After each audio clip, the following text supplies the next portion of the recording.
உலகத்தில் எங்கேருந்தோ சின்ன சின்ன ஒரு ஒரு மூலைகள் இருந்து இந்த படத்தை பற்றி இந்த படத்தை ரசித்து இந்த படம் என்ன தாக்கத்தை அவங்க மேலே ஏற்படுத்தியிருக்குன்னு தொடர்ந்து ஒரு மீம்ஸாகவும் பதிவுகளாகவும் ரீல்ஸாகவும் போட்டுகிட்டே இருக்கிற தமிழ் சினிமாவின் ரசிகர்கள் உங்கள் எல்லாருக்கும் இந்த தருணத்தில் நன்றி சொல்லிக்கிறேன். எனக்கு நன்றி சொல்ல முடியல. அவ்வளோ பேர் இந்த படத்தை பாராட்டியிருக்கீங்க, புரிஞ்சுக்கிட்டு இருந்திருக்கீங்க, ரொம்ப நன்றி. இந்த படம் ஒத்துக்கிறதுக்கு மிகப்பெரிய ரீசன் என்னன்னா, இதுக்கு முன்னாடி தமிழ் சினிமாவில் அருமையான படங்களை நமக்கு கொடுத்த முக்கியமான இயக்குநர்களும் நடிகர்களுக்கும் நன்றி சொல்லி ஆகும். Balachander sir, K Viswanath sir, Balamahendran sir, Mahendran sir, Kamal sir, அவங்களாம் நம்ம சின்ன வயசில் அவங்க வெறும் உறவுகளை வச்சு கதைகள் பண்ணி அதை ரசிக்க வச்சு அதை தூங்க விடாமல் பண்ணியிருக்காங்க. அந்த மாதிரி படங்கள் நமக்கு கிடைக்காதான்னு இயங்குறப்போ அப்படி ஒருத்தர் கதை எழுதியிருக்காரு. அந்த கதையை எப்படி மிஸ் பண்ணுறது? எனக்கு மெட்ராஸ் வெற்றி விழாவில் பத்திரிகை எல்லாரும் நான் சந்திச்சப்போ ஞாபகம் இருக்கு.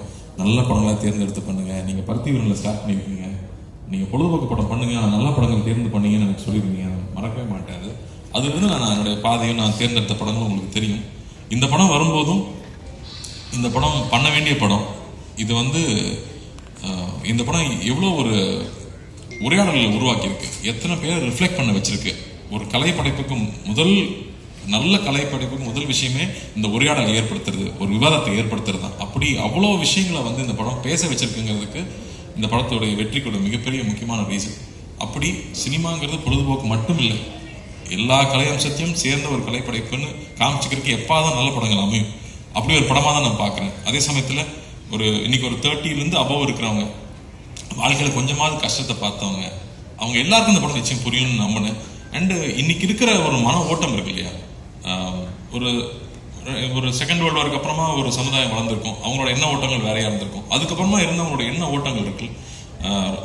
நம்ம ஒரு தொழிலுக்காக சிட்டிக்கு வந்துட்டோம், அதுக்கப்புறம் பார்த்தா சொந்தங்களை விட்டு போயிடுறோம், நம்மளுடைய கலாச்சாரத்தை விட்டு போயிடுறோம், நம்மளுடைய சரித்திரத்தை மறந்துடுறோம் அப்படின்னு நிறைய விஷயங்கள் நம்ம மனசுல ரொம்ப ஆழமா ஓடிக்கிட்டு இருக்கும். அது எல்லாத்தையும் எடுத்து கண் முன்னாடி நிக்க வச்ச மாதிரி இந்த கதை இருந்துச்சு. அப்ப இந்த கதையை பண்ணிடணும் அப்படின்னு தோணுச்சு. அதே ரியாக்ஷன் எல்லாருக்கிட்டையும் இருக்குங்கிறது எனக்கு ரொம்ப சந்தோஷமா இருக்கு. அது சொன்னது, அன்பை விதைச்சிட்டோம்னா போதும்னு, அன்பு எல்லாருக்குள்ளயும் இருக்கு, அதை வெளில கொண்டு வந்தா போதும். இது ஒரு ஃபேஷனபிளான விஷயம் கிடையாது.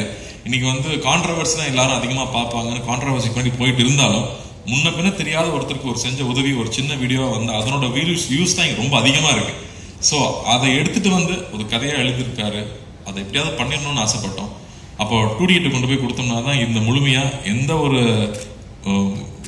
டிஸ்டர்பன்ஸ் இல்லாமல் அழகா சேரும்னு நம்பணும். அதுக்கேற்ற மாதிரி ராஜாக்கும் Karthiyanan team managers Senthil sir இவங்க எல்லாருக்கும் பெரிய நன்றி சொல்லணும். ஏன்னா அப்படி கவனிச்சுட்டாங்க. எல்லாமே நைட் ஷூட்டு கூடயே இருந்து எந்த ஒரு இடையூறு இல்லாமல் அந்த ஷூட்டிங் கண்டினியூஸாக முடிஞ்சதுக்கு அந்த ப்ரொடக்ஷனுக்கு ஒரு பெரிய நன்றி சொல்லணும். அதுக்கப்புறம் ஒவ்வொரு டெக்னீஷியன்ஸும் 96 ஒரு படத்தில் ஏற்கனவே எல்லாருமே ப்ரூவ் பண்ணிட்டாங்க, எல்லாரும் அவங்களோட ரசிகர்களாக இருக்கிறோம். ஆனால் திரும்ப அதே டீம் இன்னொரு படம் எடுக்கிறாங்கன்றப்போ அவங்க எல்லாரும் ஒரு குடும்பமாக உட்காந்து அந்த ஓனர்ஷிப் எடுத்துக்கிட்டு ஒவ்வொரு டிபார்ட்மெண்ட்டும், நான் ஒவ்வொரு டிபார்ட்மெண்ட்டாக சொல்லணும்னா எடிட்டிங் எடுத்துட்டோம்னா எங்கே எடிட் பண்ணியிருக்காங்கன்னே தெரியாத அளவுக்கு அவ்வளோ ஸ்மூத்தாக கொண்டு போகிறது அவ்வளோ ஈஸியாக இல்லை. அந்த உரையாடலுக்கும் கற்பனைகளாக இருக்கிற அந்த பழைய கால காட்சிகளுக்கும் ஜம்பே இல்லாமல் அவ்வளோ ஸ்மூத்தாக கொண்டு போனது கோவிந்த் வசந்தோட இசை. மாடை பார்க்கும்போது அது ஒரு தெய்வம் மாதிரி தெரியுது நம்ம கண்ணுக்கு. ஒரு சைக்கிள் பார்க்குறப்போ அது விலை மதிப்பில்லாத ஒரு பழைய சைக்கிளுக்கு அவ்வளோ ஒரு வேல்யூ இருக்குங்கிறது. என் கசன் சொல்கிறான், அந்த படம் பார்த்துட்டு ஒரே ஒரு நாள் அண்ணா கூப்பிட்டு நீ வந்துடுறா பார்த்துக்கலான்னு சொன்னார். நான் ரியலைஸ் பண்ணதே இல்லை அந்த மோமெண்ட்டை, எப்போ என் வாழ்க்கை மாறிச்சு நான் ரியலைஸ் பண்ணவே இல்லை. ஆனால் அந்த ஒரு ஃபோன் கால் என் வாழ்க்கையை மாற்றிச்சு. அப்படி நம்ம யாருக்குமே நம்மளை அறியாமல் பண்ண உதவி அவங்க லைஃபே மாற்ற முடியும்னு சொன்னால் அப்போ தெரிஞ்சு எவ்வளோ உதவி பண்ணலாம் அப்படின்னு அவனுக்கு அவ்வளோ மைண்டில் ஓடிட்டே இருந்துச்சுன்னு சொல்கிறான். அப்படி எல்லாருடைய மனசாட்சியா எல்லாரையுமே இந்த படம் கேள்வி கேட்க வச்சுட்டு இருக்குன்னா அதுக்கு அந்த இசை கொடுக்குற வேல்யூ இருக்கு இல்லையா, அது அவ்வளோ முக்கியமாக நான் பார்த்தேன். கேமரா ஒர்க்கா மகி எப்போ வேலை செஞ்சாப்லன்னே தெரியல, தள்ளி தான் இருப்பாப்ல, கிட்டே வரமாட்டாங்க. ஒரு கிட்ட கேமரா வச்சு இது சினிமான்னு காமிக்கிற மாதிரி ஒரு காட்சி கூட இல்லை, எல்லா இடத்துலையும் தள்ளி இருப்பாங்க. ஏன் பிரதர் இந்த படத்தில் இந்த ட்ராலி ஷாட்டு, இந்த ஜிம்மி ஜிப்பு இதெல்லாம் யூஸ் பண்ணவே மாட்டீங்களா அப்படின்னு. எந்த இடத்துலையும் சினிமான்னு தெரிஞ்சிடக்கூடாதுங்கிறதுக்காக கேமரா தள்ளியே இருக்கும், எங்க கிட்டே வந்ததே இல்லை. ஒரு நாள் கூட நானும் சாரும் நடிக்கிறப்போ நாங்கள் நடிச்சிட்டு இருக்கோம், ஒரு உணர்வே இல்லை. நாங்கள் 2 பேர் பேசிட்டு இருக்கோம், ரொம்ப நெருக்கமானவங்ககிட்ட இருக்கிறப்போ தான் நம்மளோட எல்லா விஷயங்களும் பகிர்ந்துக்கும்.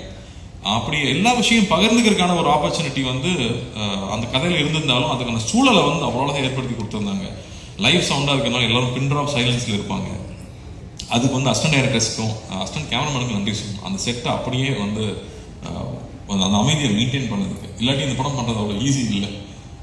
இல்லாட்டி அந்த மாதிரி ஒரு ஜோன் அவுட்டாக உள்ளே போய் நம்மளுடைய சரித்திரமும் நம்ம சமூகத்தில் நகர்ந்த நிகழ்ச்சிகளும், ஏன்னா நமக்கு வராத வரைக்கும் அது பிரச்சனை இல்லைன்னு தான் நம்ம வாழ்ந்துட்டு இருக்கோம். ஆனால் வந்து உன்னை சுற்றி இருக்கிற விஷயம் இன்னைக்காவது உன்னை பாதிக்கும் அப்படிங்கிறது வந்து நமக்கு பின்னாடி தான் இருக்கும். ஆனால் ஒருத்தர் அதை எடுத்து நம்ம கண்ணு முன்னாடி பேசுகிறான் இல்லையா, அப்போ தான் அதனோட சீரியஸ்னஸ் நமக்கு புரியுது. அந்த மாதிரி விஷயங்களை பகிர்ந்துக்கிறது வந்து எனக்கே ஒரு படிப்படியாக இருந்துச்சுன்னு சொல்லலாம். அண்ணன் அடிக்கடி சொல்லுவாங்க, லார்ஜ் ஆர்டடாரு உன்னால எவ்வளோ பெருந்தன்மையாக இருக்க முடியுமோ அப்படின்னு அடிக்கடி சொல்லிட்டே இருப்பாங்க. அப்படி பெருந்தன்மையாக இருந்தாலும் சில முடிவுகள் எடுக்க முடியும், சில தருணங்களை முக்கியமான முடிவுகள் எடுக்க முடியும். அப்போதான் எல்லாரும் மேலேயும் அன்பா இருக்க முடியும், நம்ம மேலே கோவப்பட்டவங்க மேலேயும் நம்மளால அன்பா இருக்க முடியும். அந்த மாதிரியான சூழல் இந்த படம் திருப்பி எனக்கு ஏற்படுத்தி கொடுச்சுன்னு சொல்லலாம். ராஜா சொன்ன மாதிரி நம்ம ஊரில் சொந்தக்காரங்க இருப்பாங்க, சம்மரான ஊருக்கு நான் போயிடுவேன், அவங்க தகுதிக்கு மீறி நம்மளை கவனிப்பாங்க. அது நம்ம மெட்ராஸ்லேருந்து வர பசங்க, அதனால இவங்க நல்ல பிஸ்கெட் தான் சாப்பிடுவாங்க, ஒரு நல்ல வாழைப்பழம் வாங்கி வைக்கணும்னு அவங்க தகுதிக்கு மீறி கவனிச்சுப்பாங்க. ஆனால் சாப்பிடாம கூட வருவோம், கையில் தொட்டு கூட பார்க்க மாட்டோம். ஆனால் நான் அவங்க சாப்பிட்றோமான்னு பார்த்துட்டே இருப்பாங்க. எனக்கு அதெல்லாம் அப்போ நான் நினச்சி பார்க்கவே இல்லை, இப்போ நான் நினச்சி பார்க்குறேன். நம்ம மேலே எந்த எதிர்பார்ப்பும் இல்லாமல் நம்ம மேலே அன்பு காட்டினவங்களை நம்ம வந்து அங்கீகரிக்கிறோமா, அதை திருப்பி கொடுக்குறோமா அப்படின்னு திரும்ப யோசிச்சு பார்க்குறேன். அப்போ அது திரும்ப ஞாபகப்படுத்துது. திரும்ப ஊருக்கு போனால் அவங்க வீட்டுக்கு போய் உட்காந்து ஒரு வாய் சாப்பிட்டு வரணும்னு சொன்னது. ஸோ அந்த மாதிரி உணர்வுகள் எல்லாம் வந்து நம்ம இழந்துட்டோமா இல்லை மறந்துட்டோமா, இந்த படம் திரும்பி அதை ஏற்படுத்துது. அப்படி வந்து ஒவ்வொருத்தருக்குள்ளேயும் இருக்க நிறைய நினைவுகளை வெளியில கொண்டு வருது. அவங்க எழுதி தள்ளுறாங்க, பேஜா எழுதி தள்ளுறாங்க. ஸோ அது ரொம்ப சந்தோஷமா இருக்கு, இந்த படத்தை புரிஞ்சுக்கிட்டாங்க அப்படின்னு. சரி, நம்ம மாநிலத்துக்கு மட்டும்தான் ஓடுதான்னு பார்த்தா ஆந்திராலையும் நல்ல அதே ரெஸ்பான்ஸ் இருக்குது, கேரளாவில் போனாலும் அதே மாதிரி இருக்கு. வெளிநாட்டில் இருக்கிறவங்க இன்னும் பயங்கரமாக கொண்டாடுறாங்க, ஏன்னா அவங்க ரொம்ப தூரத்தில் இருக்காங்கன்றப்போ அவங்களுக்கு அந்த வேல்யூ ஜாஸ்தி தெரியுது. ஸோ இதுக்காக இந்த படம் எடுத்தோம், என்ன சொல்ல முயற்சி பண்ணுமோ அது போய் சேர்ந்துருக்கு. எல்லாரும் ராஜா சொன்ன மாதிரி இந்த படம் கொடுத்ததுக்கு நன்றின்னு சொல்றாங்க. அதை விட வேற என்ன சந்தோஷம் வேணும்? அந்த சந்தோஷத்தை ஏற்படுத்தி கொடுத்தது நீங்க, அது கொடுத்த அங்கீகாரம் தான். நீங்க அந்த படத்தை பாராட்டினதும் அந்த படம் நல்லா இருக்குன்னு சொன்னது தான் அது முழுமை அடையுது. ஸோ பத்திரிகை நண்பர்களுக்கும், நிறைய பேர் நண்பர்களும் சொல்லக்கூடாது, பெரியவங்க, நான் சின்ன வயசுல அங்கிள்னு கூப்பிட்டவங்கலாம் இங்கே இருக்காங்க, அவங்களுக்கும் எல்லா ரசிகர்களுக்கும் இந்த படத்தை புரிஞ்சுக்கிட்டு பாராட்டினவங்க எல்லாருக்கும் ரொம்ப நன்றி. அதே மாதிரி வந்து எங்கள் அத்தானை மிஸ் பண்ண முடியாது, அத்தானை கடைசியாக வர்றேன். பட் பிரேம் அவரோட எழுத்து வந்து ஒரு ஹிஸ்டாரிக்கல் ஒன்று வச்சிருக்காரு. இப்போ நான் அப்டேட்டாக கொடுத்துறேன். ஒரு ஹிஸ்டாரிக்கல் ஒன்று வச்சிருக்காரு, அதை நடைய படிச்சு முடிச்சதுக்கு அப்புறமா யாரையா நீன்னு கேட்குற அளவுக்கு மரியாதை எல்லாம் போயிடும்ல. ரொம்ப பிடிச்சி போச்சுன்னா, டே யாரா நீ எப்படா அப்படி எழுதுற, எனக்கு அவருக்கு ஒரே வயசு தான், நெக்ஸ்ட் டைம் டைட் இஷ்டம். அந்த அளவுக்கு வந்து நம்ம அப்படி ஒரு நடை அவரோட எழுத்துல இருக்கிறது வந்து பிரமாதமா இருந்துச்சு. அது எப்போ நீங்க எழுதி முடிப்பீங்கன்னு நானும் வெயிட் பண்ணிட்டு இருக்கேன். நமக்கு ரொம்ப கேப் விடாம எழுதி முடிங்க. அதே மாதிரி சவுண்ட் டிபார்ட்மெண்ட், அந்த கோயில்ல இருந்து அந்த பையன் கிளம்பி வரும்போது அந்த யானை மேல டச் பண்ணது, அங்கேயே வந்து எல்லாரும் எமோஷனல் ஆயிட்டாங்க. அப்படி வந்து ஒரு ஒரு சரியான ஒரு காட்சியும் சரியான ஒரு இசை மட்டுமே ஒருத்தரை வந்து அள வைக்க முடியுமா அப்படிங்கிறது வந்து மறுபடியும் எனக்கு ஒரு லெசனாவே இருந்துச்சு இந்த படத்துல. அது என்னால் ஃபர்ஸ்ட் உணர முடியல, தியேட்டர்ல பாக்குறப்போ தான் நான் உணர்றேன். ஸோ அப்படி வந்து நுணுக்கி ஒவ்வொரு டெக்னீஷியன்ஸும் இந்த படத்தை வேலை செஞ்சது ஒரு அருமை நமக்கு தெரியுது. வெகு சில பாடல்கள் தான் வந்து நமக்குள்ள போய் நம்மளை வந்து பாட வைக்கும், நமக்குள்ள போய் நம்ம செய்ய வைக்கும். அந்த மாதிரி இந்த படத்தில் இருக்கிற பாடல்கள் நான் கேட்டே இருப்பேன். ஏங்க இந்த படத்துல வந்து 96 மாதிரி ஹிட் சாங்லாம் இல்லையா? ஆமா பிரதர், இந்த படத்தில் லவ் சாங் எல்லாம் போட முடியாது அப்படின்னு சொல்லிட்டாரு முதல்ல. ஆனா இதுல இருக்கிற சிச்சுவேஷனுக்கு சாங்ஸ் இருக்கிறது இருக்கு இல்லையா, அது அவ்வளோ அழகு. வந்து இந்த நான் போறேங்கிற சாங்கும், யாரவன்கிற அந்த சாங்கும், கமல் சாரோட வாய்ஸ் வரும்போது, கமல் சாருக்கு எத்தனை நன்றி சொன்னாலும் பத்தாது. அவருக்கு வந்து இந்த படத்துல அண்ணாக்காக தான் நிச்சயம் பாடி கொடுத்துருக்காரு. ஆனா அண்ணாக்காக வந்து அவர் முடிக்கும் போதும் பாடும்போதும் நாங்க இருந்த அந்த உணர்வு இருக்கு இல்லையா, அவ்வளோ பேருக்கு வந்து அது எல்லாரும் சொல்றாங்களே, இந்த யாரோ வந்து என்ன ரொம்ப நெருங்கினவனை கட்டி பிடிச்சிக்கிட்ட மாதிரி இருக்கு இந்த படம் பார்த்ததுக்கு அப்புறமா. அதுல இலகிதான் நான் சிரிக்கிறேன் அழுகிறேன்னு சொன்னாங்க. அது கமல் சாரோட வாய்ஸ் ஒரு மிகப்பெரிய ஒரு காரணம், அவருக்கும் நன்றி சொல்லணும். அதுவும் எழுத்தாளர்கள் வந்து அந்த வரிகள் இருக்கு இல்லையா, மழை நீரில் கரைந்தே போவதில்லை, மலை என்றும் மலைதானே அப்படின்னு வந்து கமல் சார் பாடும்போது, ஐயோ இதெல்லாம் சின்ன வயசுல தான் இந்த மாதிரி நம்ம உணர்ந்திருக்கோம்ல அப்படின்னு அந்த மாதிரியான உணர்ச்சிகள்.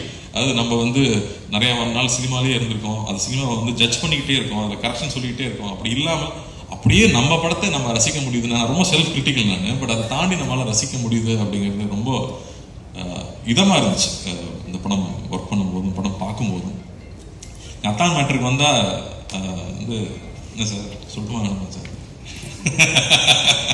நீ ரொம்ப பேசுவ அப்படின்னாரு முதல்ல. வேறு வழி இல்லை சார், அந்த படத்துக்கெல்லாம் பேசிதான் ஆகணும். ஏன்னா வந்து இந்த ஃபோன் கான்வர்சேஷன் பற்றி தான் நான் முக்கியமாக சொல்லணும்னு நினச்சேன். ஏன்னா அப்போ தான் நான் ஷூட்டிங் இல்லை, மற்ற நாள்லாம் கூட தான் இருந்திருக்கேன். அப்போ தான் நான் தொல்லை பண்ணுறேன் பக்கத்தில் இல்லாததுனால அந்த காட்சிகள் நான் ஸ்க்ரீனில் பார்க்கும்போது அப்படி இருந்துச்சு. இங்க எல்லாரும் சொல்லிட்டு இருந்தாங்க, ஒரு ட்ரூ கலர் போட்ட நம்பரை கண்டுபிடிச்சிடலாமே. நம்பர் கண்டுபிடிக்கிறது இந்த கதை கிடையாது, அது கிடையாது. என் மேல இவ்வளவு அன்பா இருக்கான், எனக்கு அவனை தெரியல, அது நான் மறைச்சிருந்திருக்கேன். அப்ப நான் எவ்வளோ ஒரு தப்பானவன், நான் எவ்வளோ எனக்கு நான் ஒரு தப்பு செஞ்சிருக்கேன். அந்த தப்பை நான் அவங்ககிட்ட சொல்லி மன்னிப்பு கேட்கணும்னு நினைக்கிறதா இல்லை அந்த இருக்கிற அந்த ஒரு பெரிய விஷயமா நான் பார்க்குறேன். டக்குன்னு நம்பர் தெரிஞ்சுட்டே எனக்கு தெரியல அப்படின்னு சொல்றது கிடையாது. நான் மன்னிச்சுது, நான் தப்பு பண்ணிட்டேன், நான் மோசமானவன், எனக்கு உன்னை தெரியல அப்படின்னு சொல்றது ஒரு உண்மை இருக்கு இல்லையா, அது அந்த கண்ணில் பார்த்தேன். அந்த ஒவ்வொரு வார்த்தை சொல்லும் போதும் பார்த்தேன். அது பிரமாதமா இருந்துச்சு. சார் கிட்ட நான் சொன்னேன், சார் சான்ஸே இல்லை சார், நான் அப்பப்பா அப்படின்ட்டாரு ஒரே செகண்ட்ல. ஆனா அது அந்த உண்மை இருக்குல்ல, அவ்வளோ நேர்மையா இருந்ததான் அதை சொல்ல முடியும்னு எனக்கு தோணுச்சு. அப்படி அவர் சொன்ன விஷயம் இருக்கு இல்லையா, அது எவ்வளவு பேருக்கு புரிஞ்சதுன்னு தெரியல. அது ரொம்ப ஈஸி இல்லை. எனக்கு கண்டுபிடிச்ச நம்பர் யாராவது கேட்டு சொல்றது இல்லை, எனக்கு ஒன்று தெரியல, நான் அதுக்கு அசிங்கப்படுறேன் அப்படின்னு சொல்லிட்டு சொல்ற அந்த நேர்மை அவர் கண்ணில் அப்படியே இருந்துச்சு. அதுக்கப்புறமா பேச பேச டே தாங்க முடியலடா சொல்லி தொடடாங்கிறப்போ அந்த உரிமையே இருந்துச்சு. அதான் சொல்லிட்டு இருந்தாங்க, போட்டி போட்டு நடிச்சிருக்காங்க 2 பேரும். போட்டியெல்லாம் போடலை, அது அவ்வளோ சந்தோஷமா என்ஜாய் பண்ணி 2 பேரும் சேர்ந்து ஒவ்வொரு நாளும் பேசி பேசி ரசிச்சு ஒர்க் பண்ணோம். ஸோ சாருக்கெல்லாம் தேங்க்லெஸ். அந்த கதாபாத்திரத்தை எழுதியிருந்தாரு. அப்படி இல்லாம உணர்ச்சி பூர்வமா அது ஃபர்ஸ்ட் எப்போ ஓப்பன் ஆச்சுன்னு எனக்கு ஞாபகம் இருக்கு. யார் ஃபர்ஸ்ட் குளிச்சுட்டு வராங்கன்னு பாப்போமா அப்படின்னு நான் ஃபர்ஸ்ட் ஆடி போயிட்டேன். இப்படி இல்லையே, அப்படி எழுதலையே அப்படின்னு. அப்பதான் திரும்ப எனக்கு நாங்க ஊருக்கு போனா எப்படி இருப்போமோ, அப்ப எப்படி ஒருத்தர் இழகிறான் அப்படிங்கறத அவர் மைண்ட்ல வச்சுக்கிட்டு ஸ்டேஜ் பை ஸ்டேஜ் அவர் கொஞ்சம் கொஞ்சமா அதுல வெளியே வந்துருப்பாரு. இல்ல நான் சொல்லிதான் ஆகணும், முடியாது, இவ்வளவு பேர் இருக்காங்களே, நான் சொல்லிதான் ஆகணும், வேற எப்ப சொல்றது. ஸோ பியூட்டிஃபுல்லா பண்ணிருந்தீங்க sir, love you sir. And இந்த தருணத்துல எனக்கு இவ்வளவு நேரம் டைம் கொடுத்து பேச அனுமதிச்ச உங்களுக்கும் ரொம்ப ரொம்ப ரொம்ப நன்றி. நிறைய படத்தை பார்த்து இந்த மாதிரி திரும்ப அடிக்கடி படம் பண்ண முடியாது, ஃபர்ஸ்ட் பி ப்ரௌட் அப்படின்னு சொல்லிட்டு இருந்தாங்க. அன்னி முந்தனி தான் படம் பார்த்தாங்க. ஒரு ப்ரொடியூசரா பொறுப்பா ரிலீஸ் பண்ணி படம் பார்க்க வேண்டாம், படம் பார்த்ததுக்கு அப்புறமா அன்னி கூப்பிட்டு சோ ப்ரௌட் கார்த்தி, இந்த மாதிரி படம் அடிக்கடி பண்ணு. இங்க வியாபாரம் ஒரு பக்கம் இருக்கு, ஆனா இங்க இன்னொன்னு மக்களுக்கும் நமக்கும் நெருக்கமா இருக்கிற படங்கள் வந்துட்டே இருக்கணும்னு சொன்னாங்க. ஸோ அதெல்லாம் பெரிய கான்ஃபிடன்ஸ் கொடுக்குது. ஸோ நன்றி என்னுடைய 2 ப்ரொடியூசர்களுக்கும் ரொம்ப ரொம்ப நன்றி. தேங்க்யூ.